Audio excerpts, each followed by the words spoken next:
Olá pessoal, boa tarde, bom dia, boa noite, dependendo da hora que você estiver assistindo. Aqui quem está falando é o professor Rafael. Não vou aparecer porque vocês bem sabem, estou me recuperando aí de uma doença, né? Peguei uns dias aí de atestado, tô com a cara de moribundo, então não vou aparecer, tá? Vou deixar aqui só minha voz para vocês irem ouvindo aí, pode fazer de podcast, fica à vontade, tá? Qual é a questão aqui, né? Essa revisão, que é uma revisão que eu faria normalmente de forma síncrona ou dependendo da turma presencial, eu não consegui fazer por uma questão de adoecimento, né? Que comete a todos nós, né? Somos seres humanos. Às vezes vocês faltam aula por estarem doentes ou algum parente, e dessa vez fui eu que tive que me ausentar, né? Mas o que acontece? Essa revisão para a prova ela não exclui o estudo, né? Você tem que estudar. O que eu estou fazendo, na verdade, aqui, com algumas turmas, isso foi antes de eu piorar, eu até consegui fazer a partir de atividades em sala de aula, tá? Ou aula virtual, né? E outras turmas eu vou ter que fazer aqui nessa gravação, tá? Então, mais uma vez, essa revisão ela não exclui você de estudar, na verdade é uma orientação dando alguns tópicos, tá?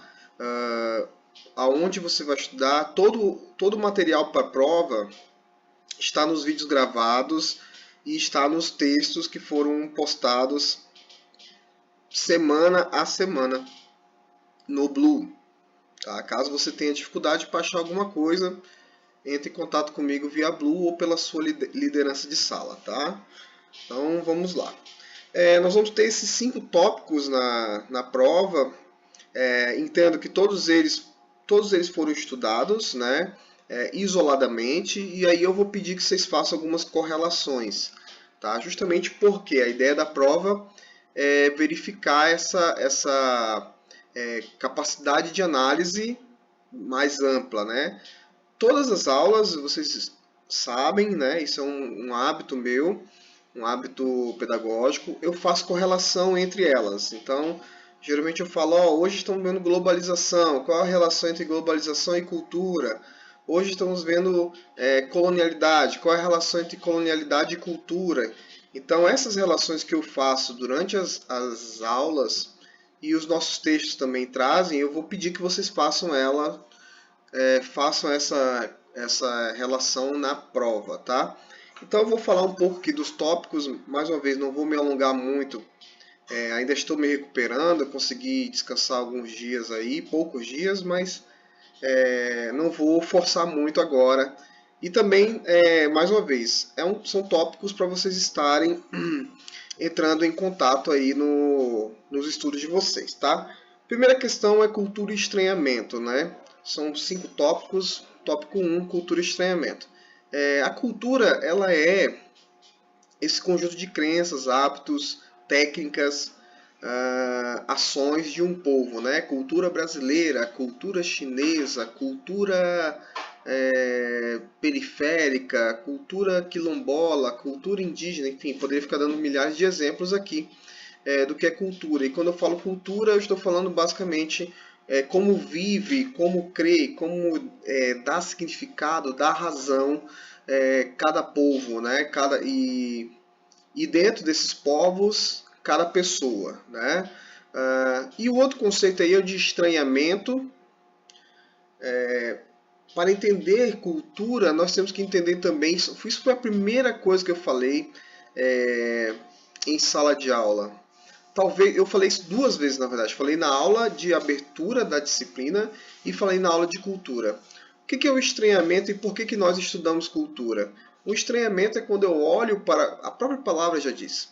Eu olho para a cultura do outro e eu a vejo estranha, diferente da minha. E por que é importante estudar e conhecer esse sentimento de estranhamento? Porque quando eu estranho a cultura do outro, eu faço uma dupla reflexão. Pelo menos eu deveria fazer uma dupla reflexão.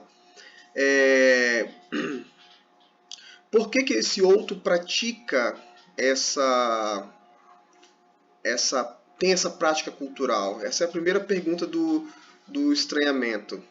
E por que eu não pratico? É a segunda pergunta, né? Qual é a importância? E quando a gente faz isso, essas duas perguntas, nós estamos realizando o que a antropologia chama de relativismo cultural. O contrário de relativismo cultural, nós já debatemos isso, é o etnocentrismo, que é quando eu falo, essa prática cultural é inútil, ou é ignorância, ou é, enfim, qualquer coisa nesse sentido. Ao passo que muitas coisas, que na nossa cultura, muitas coisas inúteis, muitas coisas ignorantes, né, enfim, coisas que levam à violência, barbárie, a gente não consegue fazer essa autocrítica. Então, o estranhamento é justamente você olhar para a cultura do outro sendo ela estranha, né, diferente, mas também fazer essas perguntas, que são perguntas que levam a uma compreensão, né? Então, assim, eu sempre costumo pensar que quando você estranha alguma coisa, pode ter duas posturas. A postura reflexiva de um filósofo, de um cientista, de um estudante, que é perguntar por quê, por que eles fazem isso? Ou a pergunta de um idiota, que é fazer piada, que é ser preconceituoso, né?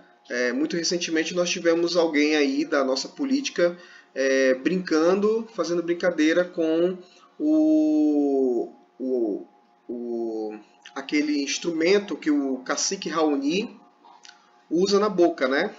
Que é um alargador de boca, podemos assim dizer. E aí, né, a postura, em vez de perguntar, por que você faz isso? Por que você usa isso? Ou até mesmo ler uma matéria de jornal de 2 minutos e meio, né? Uma matéria, não precisa nem ser um artigo científico. A pessoa fez piada, foi extremamente preconceituosa, né? Então essa é a postura do preconceituoso, tá? O estranhamento não é para isso. O estranhamento é para você entender a cultura do outro, certo? Vamos lá. Segundo tópico, relação entre globalização e colonialidade. Tá? A globalização, eu estou revisando conceitos. Tá?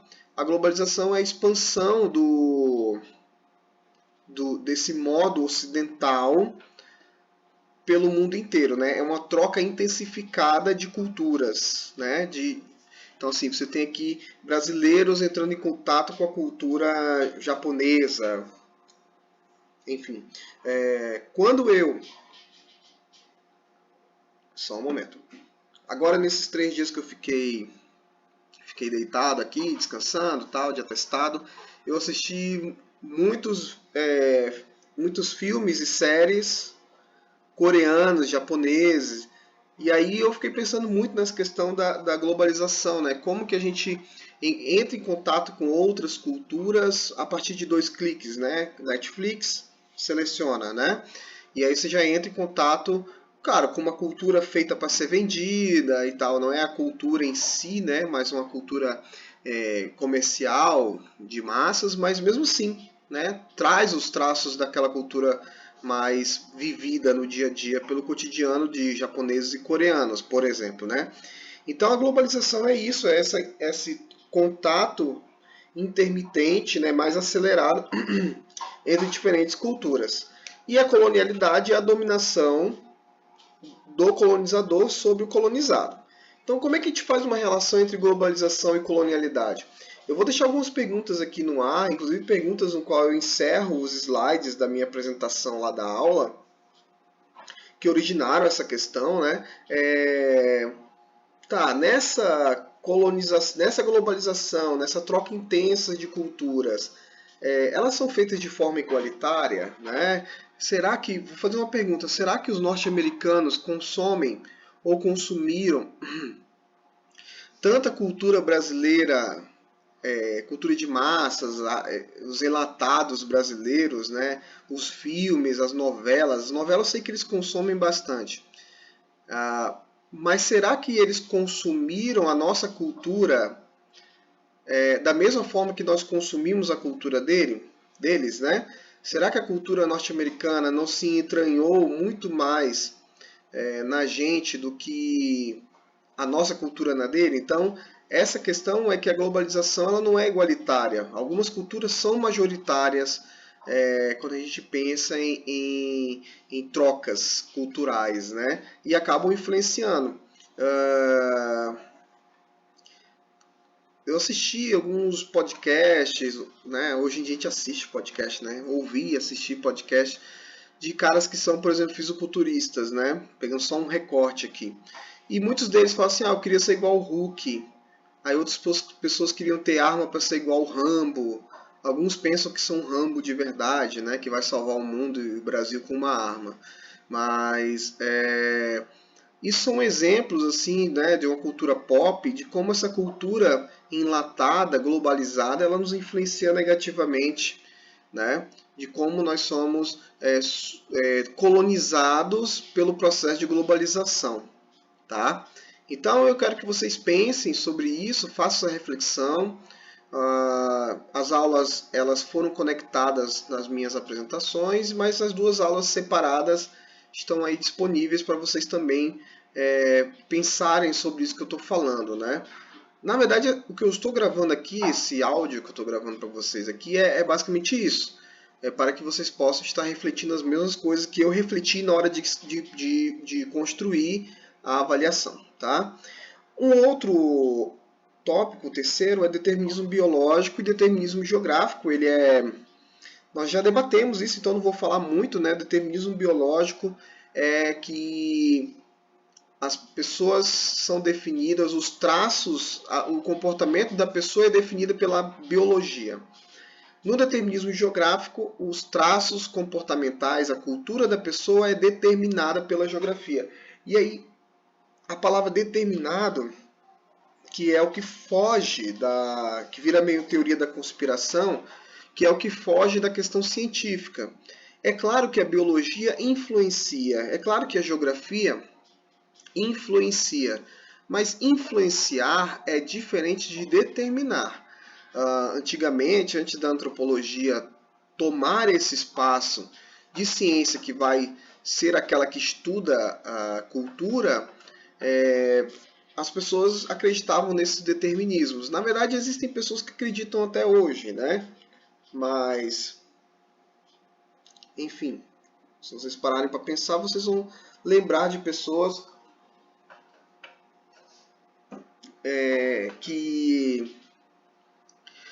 que foram pegar genes, né, sêmen nos Estados Unidos para fazer inseminação artificial, porque essa criança iria nascer naturalmente mais inteligente. Né? Veja como o determinismo biológico é mais forte. A África é um lugar amaldiçoado. Né? Veja, e todos que dali saem são amaldiçoados também. Veja como há um determinismo, uma questão geográfica. O lugar que você nasceu vai determinar a sua vida.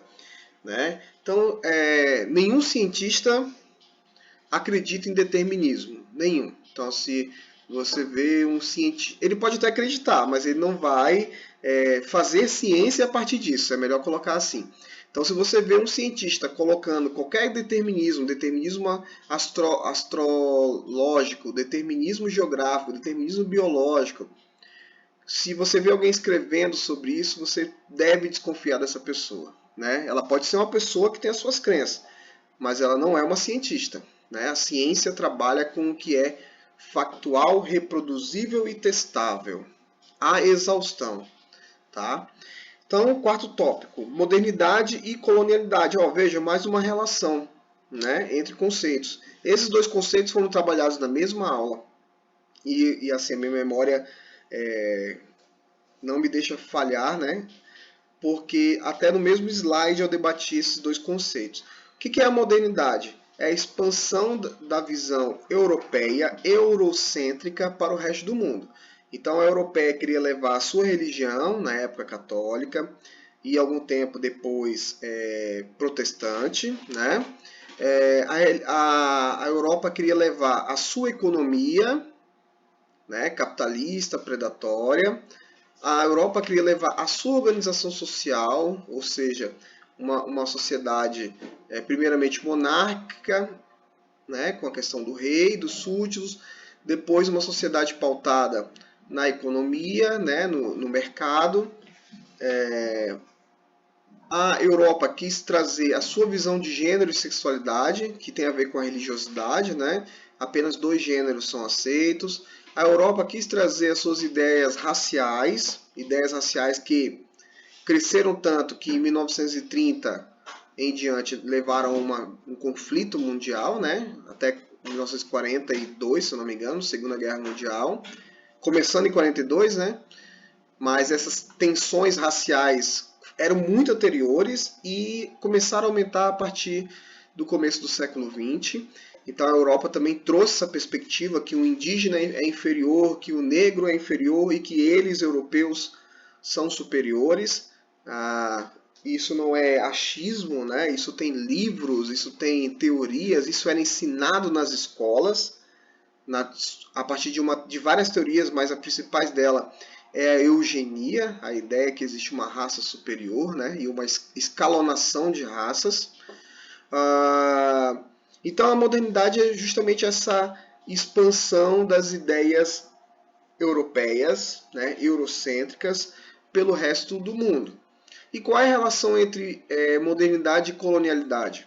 Se a colonialidade, eu já falei anteriormente, é justamente essa classificação entre colonizador e colonizado, o que a gente pode concluir é que a modernidade ela não é possível sem a colonialidade.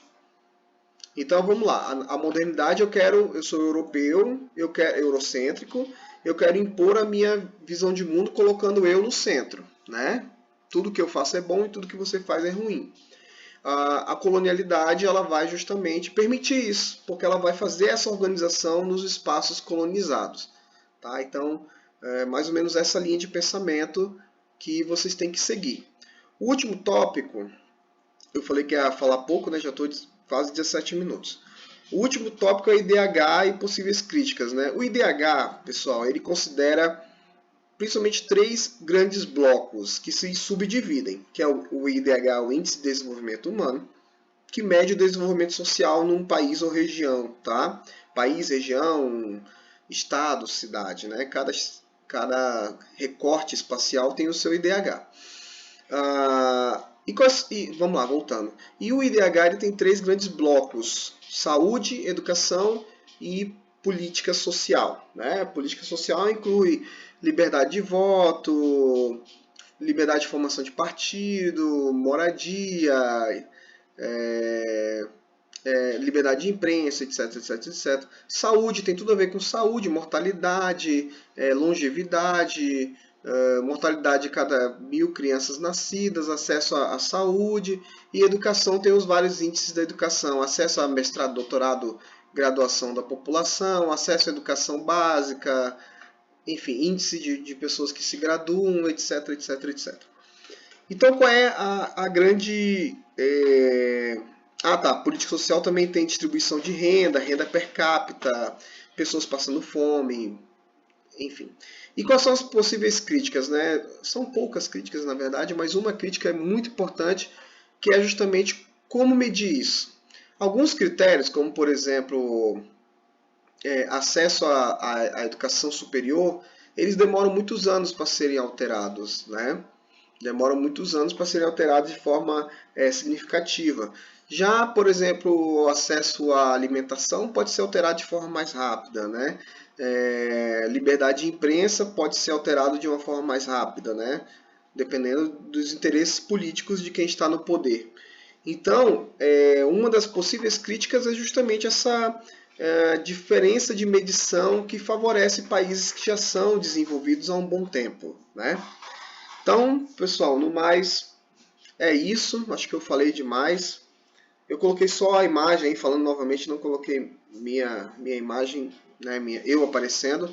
Então vocês podem, enquanto lavam a louça, lavam o banheiro, enquanto pega o ônibus, coloca o fone de ouvido e vai escutando aí para já dar uma estudada, tá bom? É isso, muito obrigado. Consulte o planejamento que eu mandei via Blue e via Liderança. E fique atento para a sua prova. Eu estarei mandando, no dia da sua prova, eu estarei mandando uma mensagem via Blue para confirmá-la. Tá bom? Muito obrigado. Até a próxima. Fiquem bem.